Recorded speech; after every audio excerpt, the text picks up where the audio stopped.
죽음에서 돌아와 세상을 바꿀 메시지를 전하는 사람이 있다면 어떻게 될까요? 70세의 마가렛 베넷은 이것이 그녀의 이야기라고 주장합니다. 그녀는 죽음이 선고된 후 예수님을 만나 인류의 미래를 보고 경고의 메시지를 가지고 다시 돌아왔다고 말합니다. 그녀의 비전은 단순히 신앙에 관한 것이 아니었습니다. 그것은 그녀가 한 번도 만나본 적이 없는 일론 머스크를 중심으로 이루어졌습니다. 그는 이제 인류의 운명이 교차하는 지점에 서 있습니다. 마가렛은 자신의 특별한 여정을 회상하면서 그녀의 메시지는 명확하다고 말합니다. 오늘 우리가 내리는 선택이 내일을 정의할 것입니다. 이제 그녀의 삶과 죽음, 그리고 긴급한 임무에 대한 이야기로 들어가 보겠습니다. 이 특별한 이야기를 시작하기 전에 더 많은 인생을 변화시킬 통찰력과 영적 계시를 얻기 위해 채널을 구독하세요. 마가렛 베넷의 이야기는 특별한 주장으로 시작됩니다. 그녀는 죽음을 경험하고 다시 돌아와 인류를 위한 메시지를 가지고 왔다고 말합니다. 그녀의 고난은 의사들이 진단하기 어려운 갑작스러운 병으로 시작되었습니다. 병원에 입원한 날은 두려움과 불확실성의 소용돌이였으며 그녀의 딸 수자는 구급차에서 그녀의 손을 붙잡고 눈물을 흘리며 격려의 말을 속삭였고 그녀의 손자이서는 차로 따라가며 가까이 있으려고 필사적으로 노력했습니다. 마가렛의 몸이 쇠약해지자 그녀는 깊은 해방감을 기억합니다. 사랑하는 이들과의 이별에 대한 슬픔과 자신이 끌려가고 있다는 평화로운 느낌이 섞여 있었습니다. 그녀의 가족은 의사들이 그녀의 죽음을 선언했던 그 끔찍한 순간을 기억하고 있습니다. 그들은 그녀의 죽음에 최종성을 극복하지 못하고 울었습니다. 하지만 마가렛의 경험은 끝나지 않았습니다. 그녀는 자신이 약한 몸을 떠나면서 무게가 없고 따뜻한 금빛빛에 둘러싸인 느낌을 묘사합니다. 이는 많은 사람들이 죽음에서 두려워하는 어두움이 아니었습니다. 대신 그것은 압도적인 사랑과 평화의 감각이었습니다. 마가렛은 자신이 더 큰 무엇인가로 끌려가는 느낌을 받았다고 말합니다. 그 금빛은 살아있었고 따뜻함과 에너지를 발산하며 그녀가 가까워질수록 그녀의 모든 고통과 두려움이 녹아내리는 것을 느꼈습니다. 그녀는 두려워하지 않았습니다. 그녀는 집에 온 것이었습니다. 마가렛의 이야기가 특별한 이유는 단순히 그녀의 삶이 돌아온 것만이 아니라 그녀가 다른 세계에서 경험한 것들 때문입니다. 그녀의 이야기는 개인적인 평화를 넘어서 있습니다. 그녀는 예수님을 만나 세계와 그 미래, 그리고 한 남자인 일론 머스크가 그 미래를 형성하는 데 중요한 역할을 할 것이라는 것을 보여주었다고 말합니다. 이 비전은 우연히 발생한 일이 아니었으며 하나의 임무였습니다. 마가렛은 자신이 그 비전을 세상과 나누기 위해 다시 돌아온 것이라고 주장합니다. 마가렛 베넷은 작은 마을에서 가족과 가까운 공동체 속에서 겸손한 삶을 살았습니다. 70세의 나이에 그녀는 기쁨과 고난을 모두 겪었지만 다가올 일에 대비할 준비는 되어 있지 않았습니다. 마가렛의 삶은 어느 조용한 아침 끝없이 괴로운 병에 걸리면서 영원히 바뀌었습니다. 그 병은 점차적으로 시작되었습니다. 피로, 어지러움, 통증이 있었지만 급속히 악화되었고 며칠 내로 침대에 누워 있어야 했습니다. 딸 수자는 마가렛의 주된 간병인이 되어 어머니를 살리기 위해 할 수 있는 모든 일을 다하겠다고 결심했습니다. 수잔의 사랑과 절박함은 마가렛의 상태가 악화되었을 때 그녀를 병원으로 급히 데려가는 모습에서 뚜렷하게 드러났습니다. 마가렛의 손자이서는 차로 뒤따르며 걱정 어린 얼굴을 하고 있었습니다. 마가렛은 그들의 목소리, 위로와 사랑의 말을 기억합니다. 그녀의 힘이 사라져갈 때 그들은 계속 그녀를 다독였습니다. 마가렛은 과장하거나 극단적으로 표현하는 성격이 아니었습니다. 그녀를 아는 사람들은 그녀를 차분하고 지혜롭고 실용적이라고 묘사했습니다. 그래서 그녀가 죽음에서 돌아온 후 경험을 이야기할 때 그녀의 말에는 무시할 수 없는 무게가 있었습니다. 그녀는 이야기를 꾸미는 사람이 아니었으며 그녀의 진지함은 가장 회의적인 사람들에게도 그녀를 단순히 무시하기 어렵게 만들었습니다. 마가렛의 이야기가 특히 흥미로운 점은 그녀가 임사 체험을 하기 전까지 지나치게 종교적이지 않았다는 사실입니다. 그녀는 하나님을 믿고 신앙을 소중히 여겼지만 영적이거나 사후 세계에 대해서 많이 이야기하지 않았습니다. 그럼에도 불구하고 그녀가 돌아왔을 때 그녀의 확신은 흔들림이 없었습니다. 그녀는 명확하고 열정적으로 말하며 자신이 본 것, 들은 것, 느낀 것의 모든 세부 사항을 이야기했습니다. 마가렛의 평범한 삶은 그녀의 특별한 주장을 더욱 설득력 있게 만듭니다. 그녀는 주목이나 유명세를 추구한 것이 아니었으며 사실 그 관심은 그녀에게 부담스러웠습니다. 하지만 그녀는 자신의 경험이 자신에 관한 것이 아니라 그녀가 전달해야 할 메시지에 관한 것이라고 믿었습니다. 마가렛에게 이것은 단순한 이야기가 아니었습니다. 그것은 그녀가 다른 세계에서 엿본 현실을 사람들에게 깨닫게 하기 위한 임무였습니다. 마가렛의 가족은 그녀의 마지막 순간들을 가슴 아프고도 초현실적이었다고 묘사합니다. 그녀의 병은 심각한 영향을 미쳐 병원에 급히 실려갔을 때 그녀는 쇠약해지고 반응이 없었습니다. 수잔, 그녀의 딸은 앰뷸런스 안에서 마가렛의 손을 꽉 쥐고 울면서 나와 함께 있어요, 엄마 라고 속삭였습니다. 그녀의 손에는 눈물이 흐르고 있었습니다. 그녀의 손자 이선은 뒤따르며 교통을 밀치며 따라갔습니다. 상황에 긴박함이 느껴졌습니다. 마가렛은 그 순간 이상한 이탈감을 느꼈다고 회상합니다. 아직도 가족의 사랑과 절박함을 느낄 수 있었지만 그녀는 마치 이미 떠나가고 있는 것 같았다고 말했습니다. 병실은 급히 움직이는 의사와 간호사들의 모습과 걱정 어린 목소리들로 가득 찼습니다. 그들은 그녀를 안정시키려고 애썼지만 마가렛의 몸은 점점 더 많은 기능을 잃어갔습니다.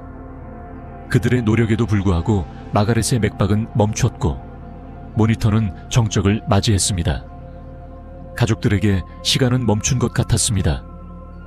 수잔은 의자에 주저앉아 슬픔에 휩싸여 있었고 이선은 굳은 채로 서 있었으며 그의 얼굴은 창백하고 눈은 믿을 수 없다는 듯 크게 떠 있었습니다. 마가렛의 또 다른 손자 케일럽은 창밖을 바라보며 할머니가 떠나는 모습을 견디지 못했습니다. 의사들은 조용히 그녀의 죽음을 선고했고 방 안은 섬뜩한 침묵에 휩싸였습니다.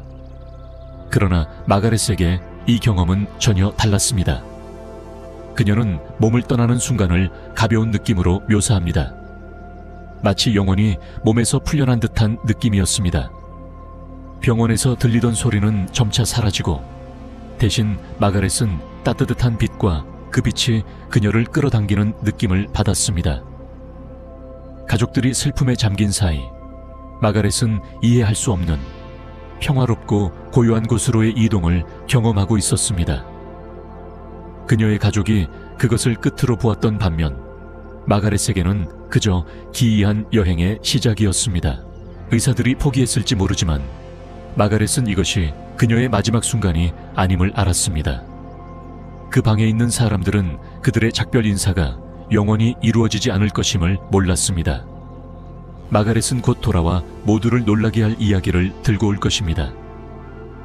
마가렛은 자신이 넘어가는 순간을 상상할 수 없었던 것과 다르게 묘사합니다.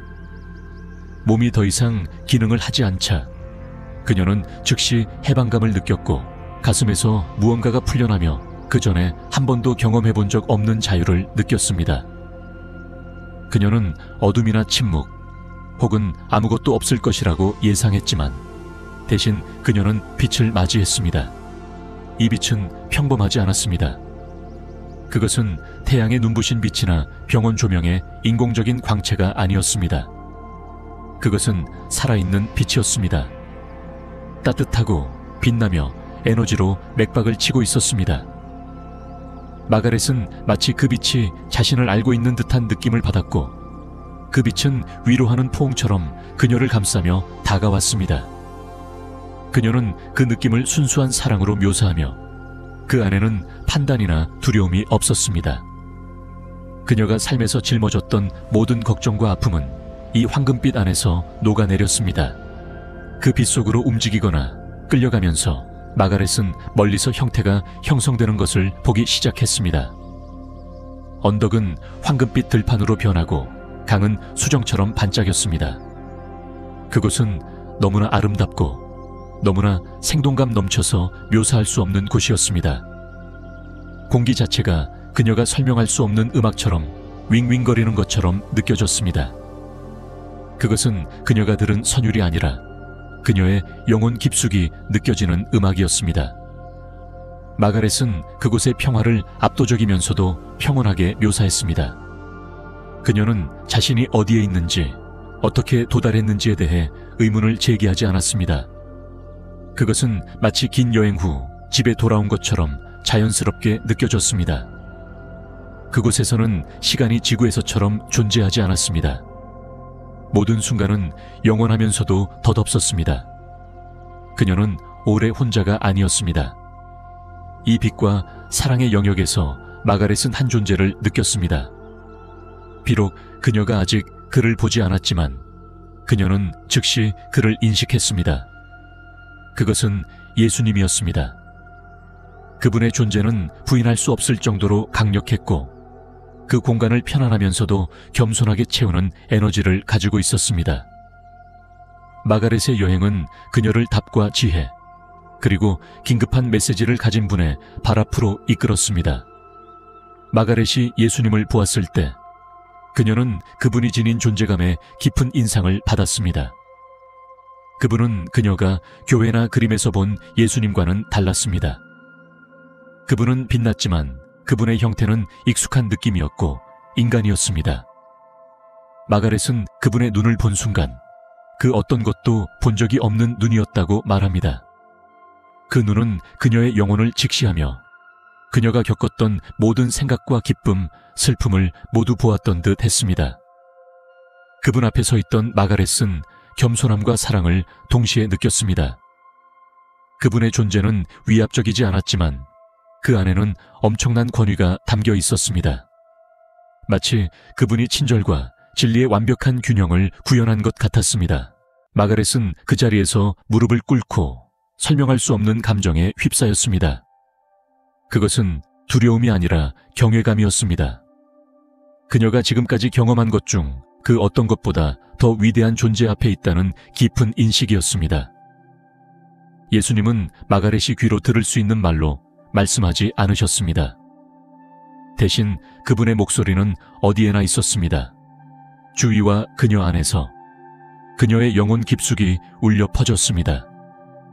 그것은 큰 소리로 들리지 않았지만 절대적인 목소리였기 때문에 무시할 수 없었습니다. 마가렛, 그분이 말씀하셨고 그분의 목소리로 부르는 마가렛의 이름만으로도 그녀는 눈물을 흘렸습니다.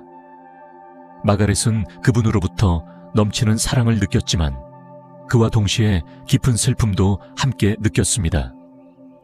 마치 그분이 세상의 고통과 희망을 함께 짊어지고 있는 듯한 느낌이었습니다. 그분은 그녀의 결점이나 실수에 대해 비난하지 않으셨습니다. 대신 그분의 시선은 그녀가 비록 그렇지만 여전히 보고 이해하고 사랑받고 있다는 것을 확신시켜 주었습니다. 예수님은 그때 마가렛에게 이곳에서의 시간이 일시적이라는 말씀을 하셨습니다.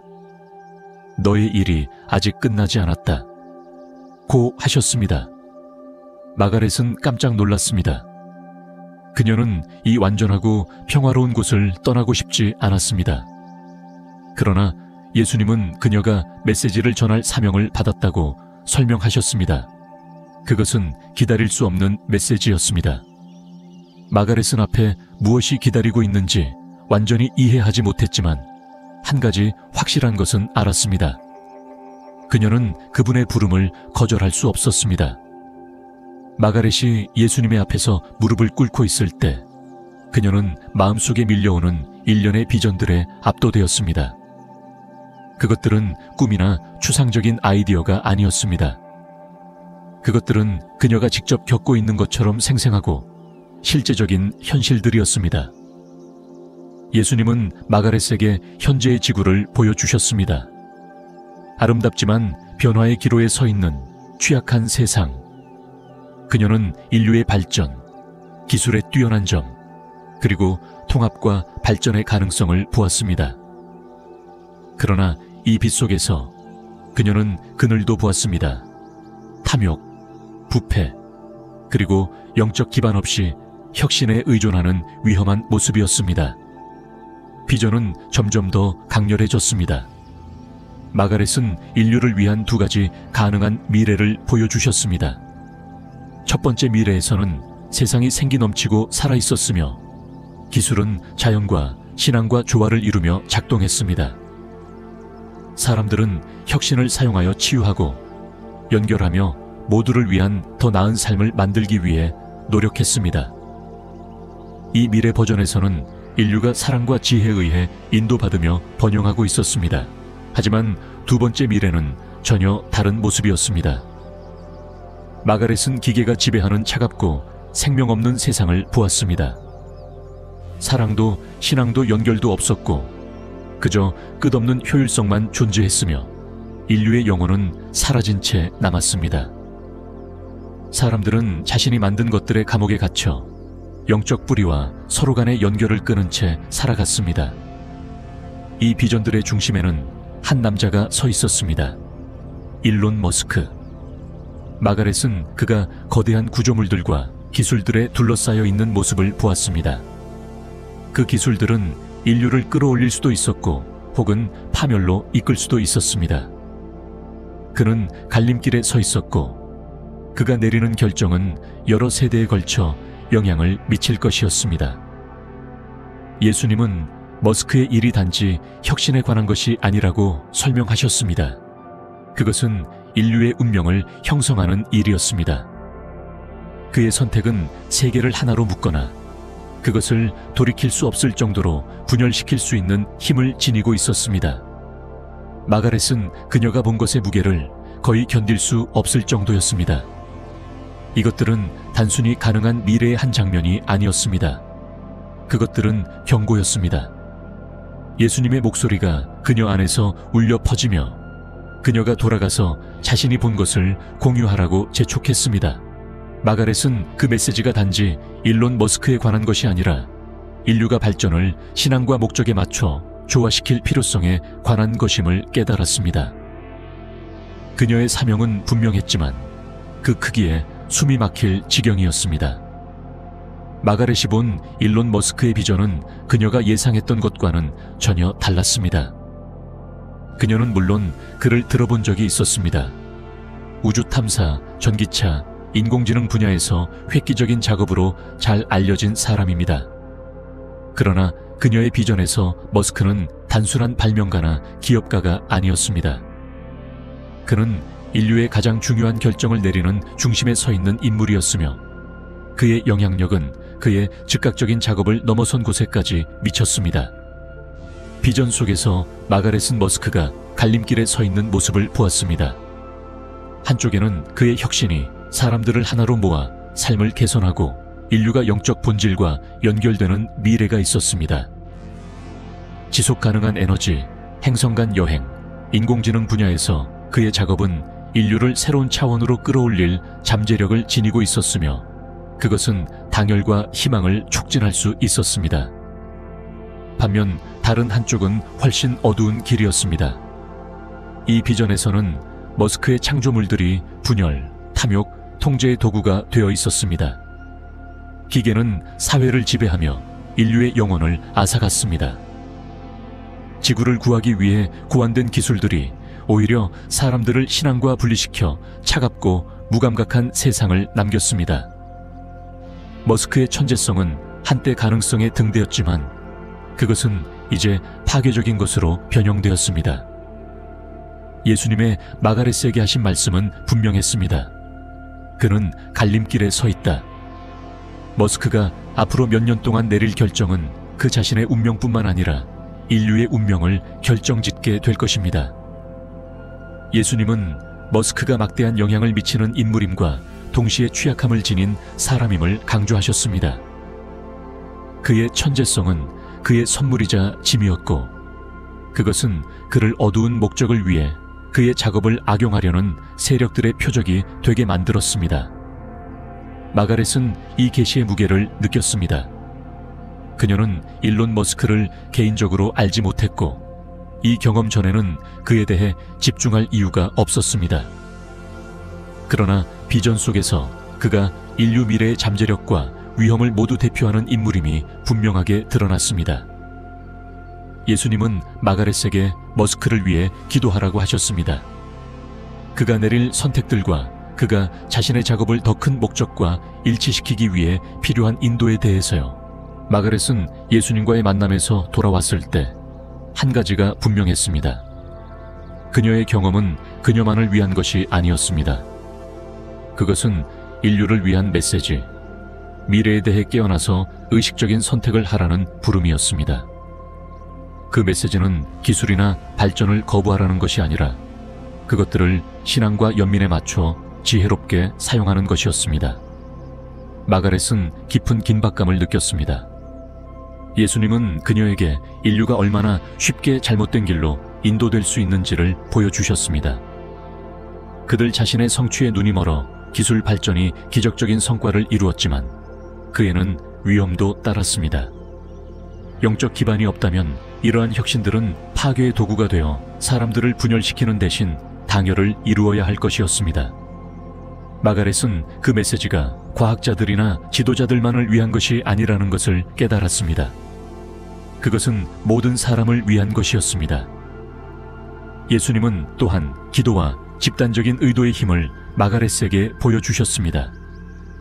마가렛은 일론 머스크와 같은 가장 빛나는 생각을 가진 사람들조차도 인도와 지원이 필요하다는 것을 깨달았습니다. 그들이 이들 인물들을 우상화하는 것이 아니라 더 큰 선을 위한 결정을 내리도록 기도하는 것이 중요했습니다. 그녀는 사람들에게 그들의 행동과 선택이 얼마나 작은 것처럼 보일지라도 중요하다는 것을 상기시켜야 한다는 강한 충동을 느꼈습니다. 그 메시지는 간단하면서도 심오했습니다. 인류는 갈림길에 서 있고 미래는 돌에 새겨져 있는 것이 아니었습니다. 오늘 내린 선택이 내일의 세상을 형성할 것입니다. 마가렛은 믿음, 사랑, 그리고 지혜가 발전을 인도해야 한다고 믿었습니다. 그렇지 않으면 그 결과는 참담할 것입니다. 그러나 그 메시지는 위협적이었음에도 불구하고 희망의 메시지이기도 했습니다. 예수님은 마가렛에게 인류가 번영하는 미래를 보여주셨습니다. 기술과 신앙이 함께 작용하여 빛과 사랑이 가득한 세상을 만드는 미래였습니다. 그러나 이 미래는 노력, 인식, 그리고 당열을 필요로 했습니다. 마가렛은 이 메시지를 혼자서 전달할 수 없다는 것을 알았습니다. 그것은 이 메시지를 듣는 모든 사람과 공명해야 했습니다. 그녀의 사명은 분명해졌습니다. 그녀가 본 것을 나누고 역사의 흐름을 바꿀 수 있는 대화를 촉발하는 것이었습니다. 마가렛이 생명으로 돌아온 것은 떠날 때만큼 극적이었습니다. 의사들에 의해 사망이 선언된 후 가족들은 이미 애도하기 시작했습니다. 수자는 침대 옆에 앉아 머리를 숙이고 눈물 섞인 작별을 속삭이고 있었습니다. 이단은 얼어붙은 채 서 있었고 케일럽은 감정을 숨기려 하며 창밖을 바라보고 있었습니다. 간호사들은 모니터를 끄고 그것이 끝을 알리는 신호였습니다. 그러다 갑자기 마가렛은 숨을 헐떡였습니다. 그 소리는 너무 갑작스럽고 날카로워서 수자는 비명을 지르며 뒤로 물러섰습니다. 이단은 기구가 담긴 쟁반을 넘어뜨렸고 케일럽은 충격의 돌변에 돌아섰습니다. 마가렛의 가슴은 오르내리며 깊은 숨을 쉬고 그녀의 눈은 깜빡이며 떠졌습니다. 방 안은 혼란에 빠졌습니다. 간호사들은 믿을 수 없다는 듯 급히 달려갔습니다. 한 간호사는 클립보드를 떨어뜨렸고 그 소리가 침묵을 깨뜨렸습니다. 담당 의사인 레이놀즈 박사는 방으로 뛰어들어왔고 그의 얼굴은 충격으로 창백해졌습니다. 이건 불가능해요. 그가 그녀의 생명 징후를 확인하며 중얼거렸습니다. 한때 침묵했던 기계들은 이제 꾸준히 삐비프 소리를 내며 생명이 없었던 곳에서 생명을 알리고 있었습니다. 수잔은 여전히 떨면서 가까이 다가갔습니다. 엄마, 어떻게? 당신은 이미 갔었잖아요. 마가렛은 약한 미소를 지으며 대답했습니다. 그녀의 몸은 여전히 연약했지만 목소리는 안정적이었습니다. 돌아왔어요. 그녀가 속삭였습니다. 하지만 제가 돌아온 이유는 메시지를 전하기 위해서예요. 방 안에 믿을 수 없는 분위기는 실로 무겁고도 실감이 났습니다. 수잔은 기쁨과 혼란이 섞인 표정을 지었고 이단은 의심을 감추지 못한 채 얼굴에 그것을 그대로 드러냈습니다. 평소 조용한 케일럽은 머뭇거리며 물었습니다. 메시지요? 무슨 말을 하는 거예요? 마가렛은 깊은 숨을 쉬며 목소리가 점차 강해졌습니다. 저는 그분을 봤어요. 예수님을 봤어요. 그리고 그분은 저를 보내셔서 말씀을 전하라고 하셨어요. 우리 모두를 위한 메시지예요. 그녀의 말은 무게감 있게 공중에 떠 있었습니다. 가족들은 그것을 어떻게 받아들여야 할지 몰랐지만 한 가지는 분명했습니다. 마가렛의 귀환은 단순한 기적이 아니었습니다. 그것은 삶, 죽음, 그리고 미래에 대한 그들의 이해를 도전할 사명의 시작이었습니다. 마가렛이 자신의 경험을 나누기 시작했을 때 그녀는 회의적인 반응을 마주하게 되었습니다. 그녀의 가족은 그녀가 돌아온 것에 감사했지만 그녀가 말하는 비상식적인 부활 이야기를 과학적으로 받아들이는데 어려움을 겪었습니다. 수잔은 늘 현실적인 사람으로서 가장 먼저 의문을 제기했습니다. 엄마, 그녀가 부드럽게 말했습니다. 당신은 너무 많은 일을 겪었어요. 아마도 당신의 마음이 그 모든 것을 이해하려고 하는 걸 수도 있어요. 마가렛은 차분하게 대답했습니다. 그녀는 그들의 의심을 이해했습니다. 결국 그녀도 같은 반응을 보였을 것입니다. 그러나 그녀는 단호했습니다. 이건 꿈도 환상도 아니었어요. 그녀는 주장했습니다. 저는 거기에 있었어요. 예수님을 받고 그분이 우리 모두에게 전할 메시지를 주셨어요. 이단은 가장 회의적인 반응을 보였습니다. 그는 팔짱을 끼고 말했습니다. 할머니, 예수님이 당신에게 일론 머스크에 대해 이야기했다고요? 그게 어떻게 말이 되죠? 마가렛은 그의 시선을 고정하며 대답했습니다. 믿기 어렵다는 거 알아요. 하지만 이건 진짜예요. 그분은 저에게 미래를 보여주셨고 머스크의 선택이 그것을 어떻게 형성할지 보여주셨습니다. 케일럽은 덜 말이 많았지만 불편한 표정을 감추지 못했습니다. 왜 예수님이 기술에 관심을 가질까요? 그는 머뭇거리며 물었습니다. 마가렛은 확고한 답변을 했습니다. 기술은 우리의 세상을 형성하고 있기 때문이에요, 케일럽. 그것은 우리를 연결시킬 수도 있고 우리를 파괴할 수도 있어요. 그리고 지금 우리는 갈림길에 서 있어요. 마가렛의 부활을 목격한 의료진도 회의적이었습니다. 합리적인 설명을 자랑하는 레이놀즈 박사는 그녀의 주장을 깎아내리려고 했습니다. 베넷 씨, 그가 말했습니다. 당신이 경험한 것은 산소 부족이나 임사 환각의 결과일 수 있습니다. 마가렛은 고개를 저었습니다. 아니에요, 박사님. 저는 꿈과 현실을 구별할 수 있어요. 이것은 현실이었어요. 처음에는 저항이 있었지만 마가렛의 변함없는 확신은 회의론자들 사이에 의심의 씨앗을 심기 시작했습니다. 그녀의 진지함과 생생한 경험의 세부 사항은 그녀의 말을 곧바로 무시하기 어렵게 만들었습니다. 시간이 지나면서 그녀의 이야기는 강요된 믿음이 아니라 그녀가 설명한 진리가 무시할 수 없는 무게를 가지고 있어서 공감을 불러일으켰습니다. 마가렛이 돌아온 후 얼마 지나지 않아 그녀 주변에서 이상하고 설명할 수 없는 사건들이 일어나기 시작했습니다. 처음에는 미미한 현상들이었습니다. 불빛이 깜박이거나 가전제품이 원인 없이 켜지고 꺼지며 배경에서 이상한 정정이 소음이 들렸습니다. 이런 현상들은 우연의 일치로 치부하기 쉬웠지만 시간이 지나면서 점점 더 의도적인 느낌을 주기 시작했습니다. 마가렛은 첫 번째 부인할 수 없는 징후를 생생하게 기억합니다. 그녀가 부엌 테이블에 앉아 있었을 때 집안의 불빛이 리듬감 있게 깜빡이기 시작했습니다. 마치 무언가를 알리고 있는 것처럼 보였습니다. 그때 텔레비전이 갑자기 켜지며 화면에는 정적과 함께 흐릿하고 왜곡된 속삭임이 섞여 나타났습니다. 그 속삭임은 그녀가 무시할 수 없는 긴박감을 전달하고 있었습니다. 그때 함께 있던 수자는 눈에 띄게 불안해 보였습니다. 엄마, 이건 정상적이지 않아요. 그녀는 떨리는 목소리로 말했습니다. 동물들도 이상한 행동을 보이기 시작했습니다. 새들이 마가렛의 창문에 나타나 한눈도 깜빡이지 않고 그녀를 쳐다보았습니다. 마치 마가렛이 아직 이해하지 못한 무언가를 알고 있는 것처럼 보였습니다. 한 번은 비둘기가 그녀의 현관에 앉아 몇 시간 동안 움직이지 않고 그대로 있었습니다. 마가렛은 이러한 징후들이 그녀가 받은 메시지와 연결되어 있다는 느낌을 받았습니다. 보이지 않는 힘들이 그녀의 사명을 인정하거나 반대하는 듯 했습니다. 이 현상들은 마가렛의 집에만 국한되지 않았습니다. 이웃들도 이상한 사건들을 보고하기 시작했습니다.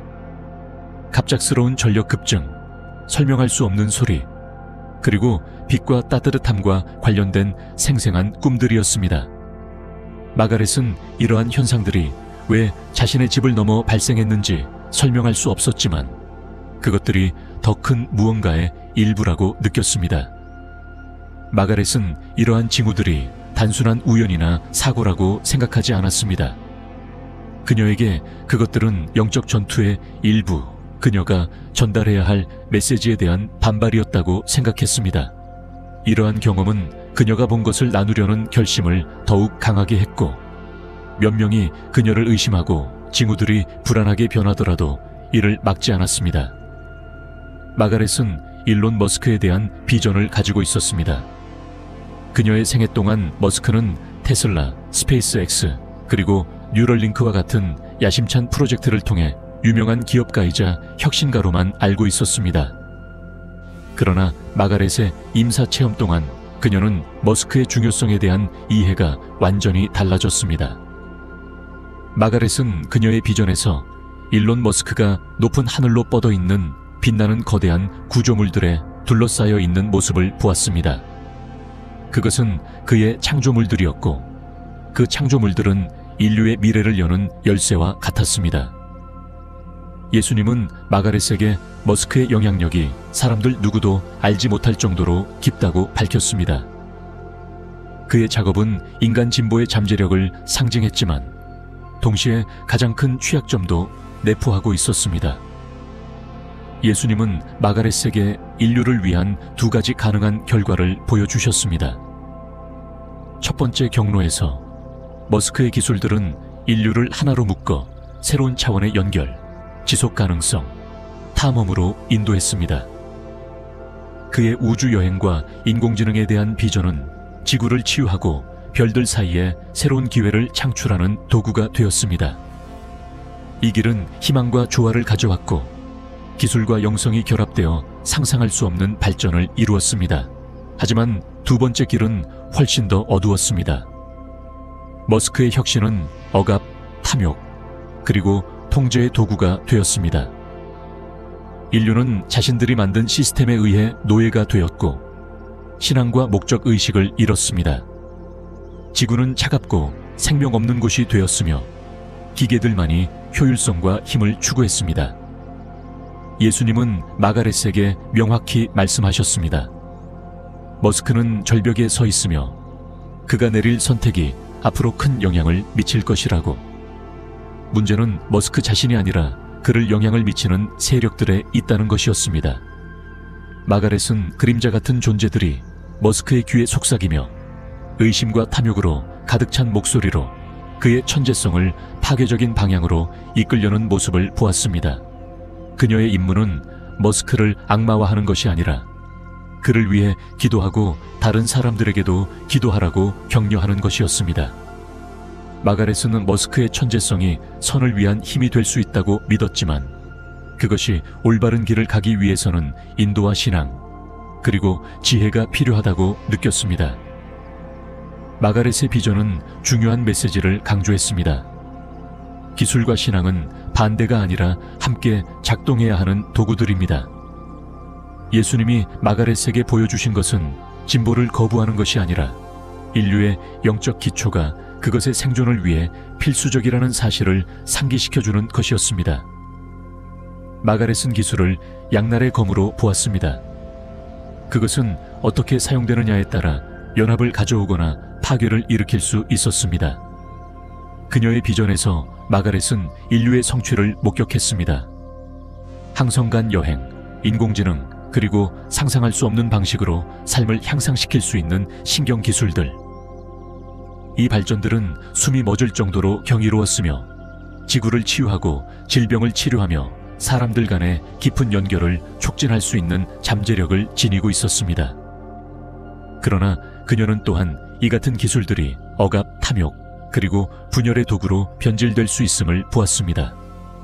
마가렛은 문제가 기술 자체가 아니라 그것을 사용하는 가치에 있다는 것을 깨달았습니다.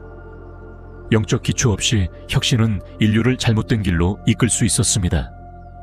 예수님은 균형의 중요성을 강조하셨습니다. 기술은 인류를 지배하는 것이 아니라 봉사해야 한다는 것입니다. 신앙, 연민, 도덕은 모든 발명의 뒤에 있어야 할 원칙들이었습니다.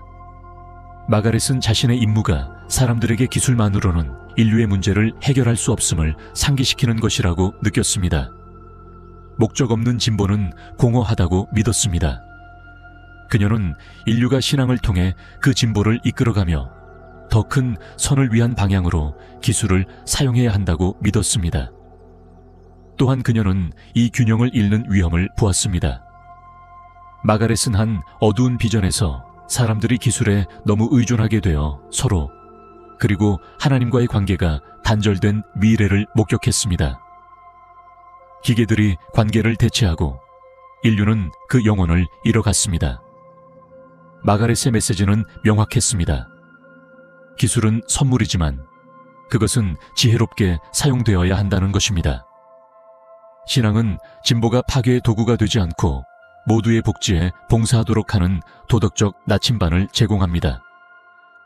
마가렛이 그녀의 이야기를 나누기 시작했을 때 그녀의 작은 마을 커뮤니티는 빠르게 관심을 보였습니다. 그녀의 기적적인 부활 소식은 순식간에 퍼졌고 곧 이웃들과 친구들이 그녀의 이야기를 듣기 위해 그녀의 집을 방문했습니다. 일부는 열린 마음으로 들었지만 다른 이들은 그녀의 주장과 자신의 믿음을 조화시키지 못해 더 회의적이었습니다. 마가렛의 진지함은 그녀에게 지지자와 비판자를 동시에 가져다 주었습니다. 교회 신자들이 그녀의 이야기를 듣기 위해 가장 먼저 방문했습니다.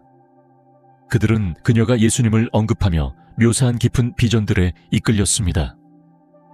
많은 이들이 그녀의 이야기에 감동을 받았고 그것을 신성한 경고이자 행동을 촉구하는 메시지로 받아들였습니다.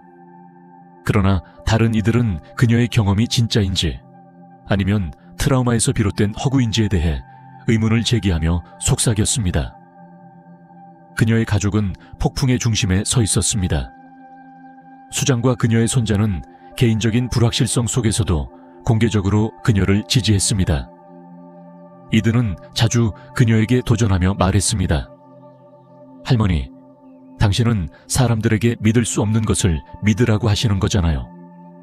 마가렛은 결코 흔들리지 않았습니다. 나는 사람들이 나를 믿으라고 하는 게 아니에요. 그녀는 대답했습니다.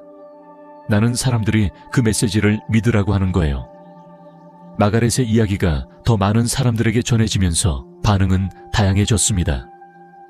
일부는 그녀를 관심을 끌기 위해 필사적으로 애쓰는 여성으로 치부했지만 다른 이들은 깊은 감동을 받아 그녀의 이야기가 자신들의 신앙을 되찾거나 기술과의 관계를 재평가하는 계기가 되었다고 주장했습니다. 마가렛은 의심하는 이들을 판단하지 않았습니다. 그녀는 그들의 회의적인 마음을 이해했습니다. 지역 사회의 지도자들도 주목했습니다.